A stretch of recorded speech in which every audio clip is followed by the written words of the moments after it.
রমাদান মাসের পরে ইবাদতের সবচাইতে বড় মৌসুম এবং সিজন হলো জিলহজ মাসের প্রথম 10টি দিন। আল্লাহ সুবহানাহু ওয়া তাআলার কাছে এই দশকের ইবাদত বন্দিগি এবং নেকামল অনেক বেশি প্রিয় এবং পছন্দনীয়।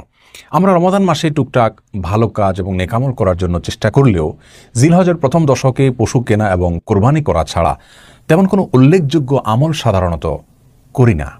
অথচ কোরআনে কারীমের সূরাতুল ফজরের 2 এবং 3 নম্বর আয়াতে আল্লাহ সুবহানাহু ওয়া তাআলা ইরশাদ করেছেন, শপথ করেছেন ওয়ালায়ালিন আশ ওয়াশ-শাফঈ ওয়াল ওয়াতর, অর্থাৎ 10টি রাতের শপথ, সেই 10 রাতের জোড় বেজোড় সবগুলোর নামে শপথ।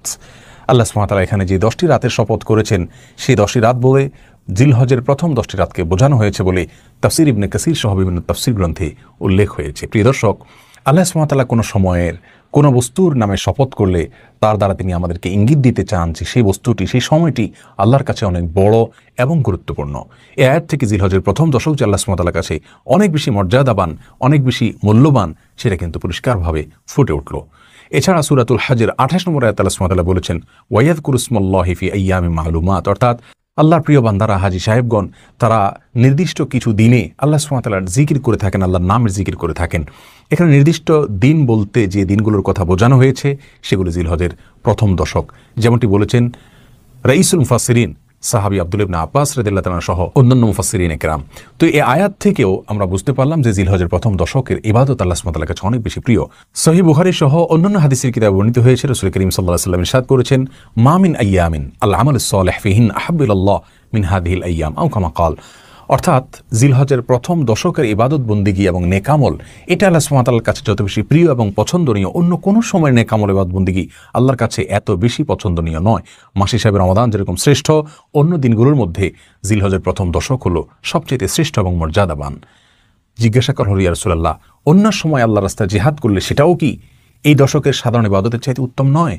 তিনি বললেন, ওয়ালাল জিহাদু ফি সাবিলিল্লাহ, অন্য সময়ের সাধারণ জিহাদও এই দশকের সাধারণ নেকামলের চাইতে উত্তম নয়। তবে হ্যাঁ, কেউ যদি অন্য সময় আল্লাহর রাহে জিহাদ করতে বের হলেন, তার জীবন এবং সম্পদ সবকিছু উৎসর্গ করে দিলেন, তার কথা সম্পূর্ণ ভিন্ন, তার মর্যাদা সবকিছুর ঊর্ধ্বে। তাহলে এই হাদিস থেকেও জিলহজের প্রথম দশকের মর্যাদা আমরা অত্যন্ত পরিষ্কারভাবে বুঝতে পারলাম। অন্য একটা বর্ণনায় মুসনাদে বাজ্জারে বর্ণিত হয়েছে, সেখানে আফদালু আইয়ামে দুনিয়া বলা হয়েছে জিলহজের প্রথম দশককে, দুনিয়ার সবচেয়ে শ্রেষ্ঠ দিন এই দিনগুলো। ইবনে হাজার আসকালানী রাহিমাহুল্লাহ বিশ্ববিখ্যাত হাদিসবেত্তা, তিনি বলেছেন, এই দশকের এত মর্যাদার একটি কারণ হলো এই দশকের সমস্ত ইবাদতের সমাহার রয়েছে। এই দশকে ঈমান অন্য সময়ের মতো থাকে, আবার 5 ওয়াক্ত সালাত অন্য সময়ের মতো থাকে, এবং যাকাত অন্য সময়ের মতো এই দশকেও আদায় করা যায়।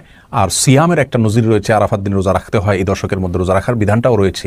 ইসলামের আরেকটা রকম হজ, সেটা তো এই দশকেই সম্পন্ন করতে হয়, আর কোরবানি এই দশকেই করতে হয়। তাহলে আমরা দেখি ইসলামের সমস্ত রোকনগুলো সহ অন্য অনেক ইবাদতের সমাহার এই দশকে রয়েছে, সেজন্য এর গুরুত্ব আল্লাহ সুবহানাহু ওয়া তাআলার কাছে এত বেশি।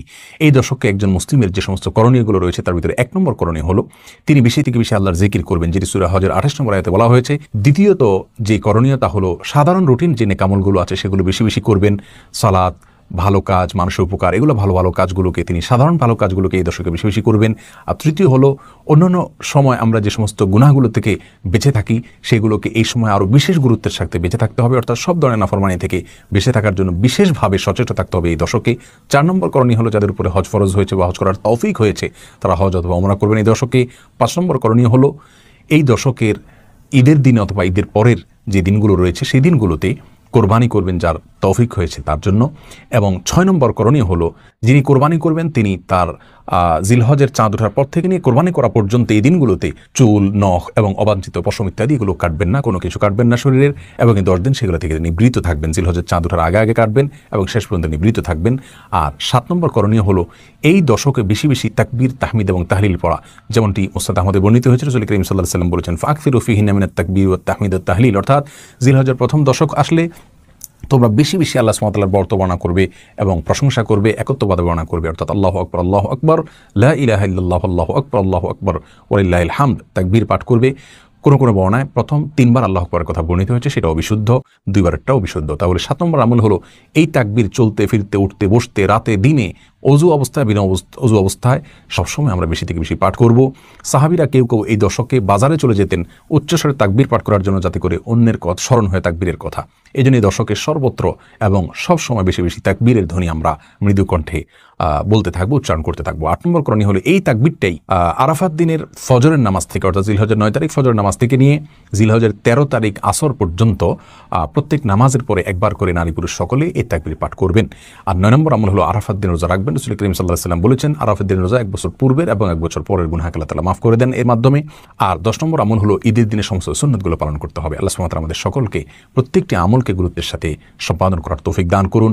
ইবাদতের এই গুরুত্বপূর্ণ এবং দ্বিতীয় বৃহত্তম মৌসুমকে সর্বোচ্চ কাজে লাগানোর তৌফিক দান করুন।